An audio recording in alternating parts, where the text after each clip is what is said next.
ज्यादा समय नहीं है, मैं चाहता हूं कि हमारे राष्ट्रीय अध्यक्ष राजीव सिंह कुशवाहा भारतीय जी भी अपनी बात रखें, बताएं, आपको आपका मार्गदर्शन करें। जय हिंद, जय भारत। हम मेहनत कस इस दुनिया से जब अपना हिस्सा मांगेंगे, एक बाग नहीं, एक खेत नहीं, हम सारी दुनिया मांगेंगे। अभी राहुल जी ने बोला हम बहुत मेहनत करते हैं, हम सड़कों पर लड़ते हैं नेताओं के लिए, लड़ते हैं ना,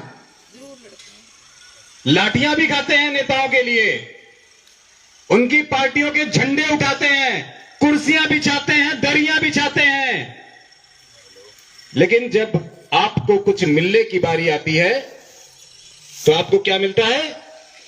उन्हीं नेताओं की गालियां, उन्हीं नेताओं की, और फिर उन नेताओं के बच्चों की भी गालियां। लेकिन अब नहीं, अब नहीं, अब हम लड़ेंगे। अब देश की जनता लड़ेगी, लेकिन देश की जनता के लिए लड़ेगी, नेताओं के लिए नहीं लड़ेगी। ये इतना काम अगर आपने कर लिया तो जो जिम्मेदारी सर ने उठाई है, कैसे हो, हम सबको दी है सर ने, वो जिम्मेदारी और वो लक्ष्य जो सर ने नारा दिया, जनता का कर्जा माफ करना पड़ेगा, वो कर्जा माफ होकर रहेगा और हम करवा कर रहेंगे। अभी प्रदेश अध्यक्ष अरुण कौशिक जी ने बोला, मुकेश जी ने भी बोला, राहुल जी ने भी बोला, हरप्रीत जी ने भी बोला, सिर्फ एक काम करना है, सिर्फ एक काम करना है। क्या? हर गली से एक शाहनवाज चौधरी बना देना है। क्या अपनी गली का शाहनवाज चौधरी बनने के लिए आप तैयार हैं? सिर्फ अपनी गली का, छोड़ दो दूसरी गली में क्या हो रहा है, दूसरे गांव में क्या हो रहा है, दूसरे मोहल्ले में क्या हो रहा है, दूसरे शहर में क्या हो रहा है, छोड़ दो। आप जिस गली से आए हो, क्या उस गली का शाहनवाज चौधरी बनने के लिए तैयार हो? झूठ बोल रहे हो,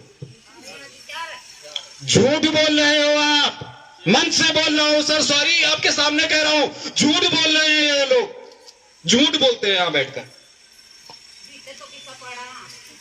आपको पता है आपका कर्जा क्यों नहीं माफ हुआ अभी तक? 1.5 साल से, जुलाई 2022 से अभियान चल रहा है, आपको पता है आपका कर्जा क्यों नहीं माफ हुआ अभी तक? 24 मई याद है? 24 मई को जंतर मंतर पे एक प्रोग्राम हुआ था, एक दिन की भूख हड़ताल पर बैठे थे सर, हम और पूरी टीम। कितने लोग पहुंचे थे? यहां से हाथ उठाकर बता दीजिए। 4, 5, 70-75 लोगों के एक समूह में 5 लोग 8 अगस्त को दिल्ली के रामलीला मैदान पे एक दिन की भूख हड़ताल पर बैठे थे, सारा दिन भूखे प्यासे बैठे थे। प्रशासन ने, पुलिस प्रशासन ने प्रोग्राम कैंसिल कर दिया था, लाठियां खाने के लिए बैठे थे कि कुछ भी हो जाए प्रोग्राम करेंगे, उसी दिन करेंगे। कितने लोग पहुंचे थे वहां पर? 5। अभी फिर कुछ दिन पहले 16 दिसंबर को जिन लोगों ने पूरे देश में आत्महत्या कर ली कर्जे के कारण, उनकी श्रद्धांजलि सभा रखी गई थी, शोक सभा की, उनकी आत्मा को शांति मिले, उन परिवारों के दुखों में हम थोड़ा सा शरीक हो पाए। वो भी सर का निर्णय था। यार हम सबके घर नहीं पहुंच सकते, सर ने बोला राजीव हम सबके घर नहीं पहुंच सकते, कुछ तो कर सकते हैं ना, मेरे दिल में दर्द है, मैं कुछ करना चाहता हूं, कुछ तो कर सकते हैं, क्या कर सकते हैं बताओ? हम सब बैठे, राहुल जी, हरप्रीत जी, हम सब लोग साथ में बैठे, निर्णय लिया गया कि एक दिल्ली में शोक सभा। कितने लोग पहुंचे थे? 3, 4। इसलिए कह रहा हूं कि झूठ बोलते हो,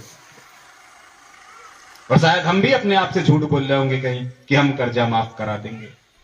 किसका? किसका? अरे अपने लिए लड़ने के लिए नहीं तैयार हो यार आप लोग, कैसे आपकी कोई लड़ाई लड़ेगा? अभी बोला ना राहुल जी ने, अभी बोला ना राहुल जी ने, अपने हक और अधिकारों की लड़ाई लड़नी पड़ेगी भाई। कोई आपकी जगह लड़ सकता, कोई आपके लिए लड़ सकता है, कोई आपके साथ लड़ सकता है, आपकी जगह कोई नहीं ले सकता दुनिया में, कोई नहीं। मेरे कहने से कुछ करने के लिए तैयार हैं? सरकारें कर्जा माफ करती हैं, ये हम जानते हैं, हर साल करती हैं, अरबों करोड़ों का करती हैं। सरकारें झुकती हैं, ये भी हमने देखा। और हरियाणा, हम हरियाणा की धरती पे खड़े हैं। अभी पहलवान भाई बहनों ने दिखाया, एक ने मेडल वापस कर दिया, और किसके लिए? अपने लिए नहीं किया। ऐसा नहीं कि उसके साथ अत्याचार हो रहा था और उसने मेडल वापस कर दिया, नहीं, उसकी साथी बहन पर हुआ था और उसने मेडल वापस कर दिया। दूसरों के, हमें अपने लिए लड़ना है, अपने हक और अधिकारों की लड़ाई लड़नी है हमें। लेकिन अब मुझे ऐसे लोगों की तलाश है जो अपने साथ साथ पड़ोसी के हक और अधिकार की लड़ाई भी लड़ सकें। ऐसे कितने लोग हैं यहां पर? वो हाथ उठाकर बता। 3 बार दिल्ली में प्रोग्राम हो गया, बहुत बढ़िया, बहुत अच्छा लगा, आप सभी ने समर्थन किया। हमने वादा किया है, सर ने वादा किया है कि हम आपका कर्जा माफ कराएंगे। लेकिन अगर आप एक काम करने को तैयार हैं तो, और ये हरियाणा पंजाब की धरती, मैं उत्तर प्रदेश के शहर कानपुर नगर से हूं। हरियाणा पंजाब ने पहले भी दिखाया है, सरकारें झुकी, हमने देखा है, किसान आंदोलन हमने देखा ना, सबने देखा। और मुझे पूरा यकीन है आप सब घरों के बच्चे या बुजुर्ग, माँ बाप, भाई बहन, कोई ना कोई उस आंदोलन में शरीक रहे हैं ना। सरकारें झुकी है ना, तो दोबारा सरकार को झुकाने के लिए तैयार हैं? दोबारा दिल्ली आने के लिए तैयार हैं? दोबारा सड़कों पर बैठने के लिए तैयार है? प्रधानमंत्री आवास घेरने के लिए तैयार है? इंडिया गेट पे बैठने के लिए तैयार है? संसद भवन घेरने के लिए तैयार है? राष्ट्रपति भवन घेरने के लिए तैयार है? वो जोश नहीं आ रहा, ऐसे कैसे? वो जोश नहीं आ रहा। एक बार जोर से आवाज लगा के बता दीजिए कि आप तैयार हैं, वाकई तैयार हैं? यस, ये जोश चाहिए। किसान बैठे थे सड़कों पे, और जब तक किसान बिल वापस नहीं हुए थे तब तक उठे नहीं थे। ऐसे ही सड़कों पे बैठना पड़ेगा। हमने बहुत निवेदन कर लिया नेताओं से, बहुत हाथ पैर जोड़ लिए, विनती कर ली, नाक रगड़ लिया उनके सामने, सब कुछ करके देख लिया, लेकिन इन्हें समझ में नहीं आ रहा।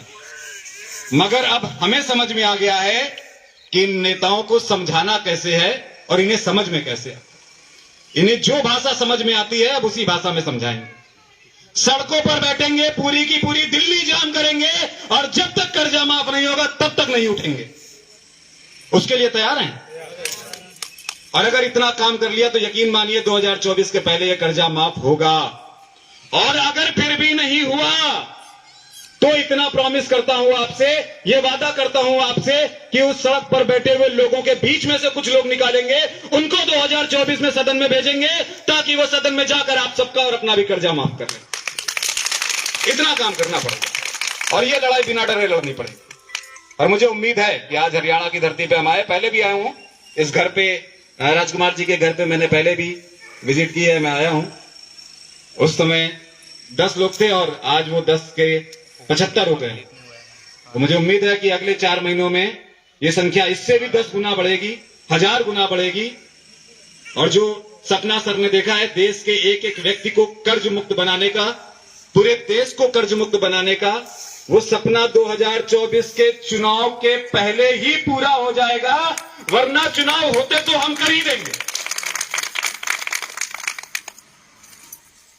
मुझे लगता है कि बाकी सारी बातें सभी साथीगणों ने बहुत अच्छे से आपको समझाई हैं, और समय ऑलरेडी बहुत ज्यादा ले लिया, मैंने भी ले लिया सर सामने बैठे हुए मंच पे। ज्यादा देर बोलूं ये मुझे भी उचित नहीं लग रहा। वैसे तो बहुत कुछ था आप सबसे बोलने के लिए, इतने सालों बाद वापस आप सबके बीच हरियाणा की धरती पे खड़ा हूं, मगर फिर भी मैं अपनी वाणी को विराम करूंगा।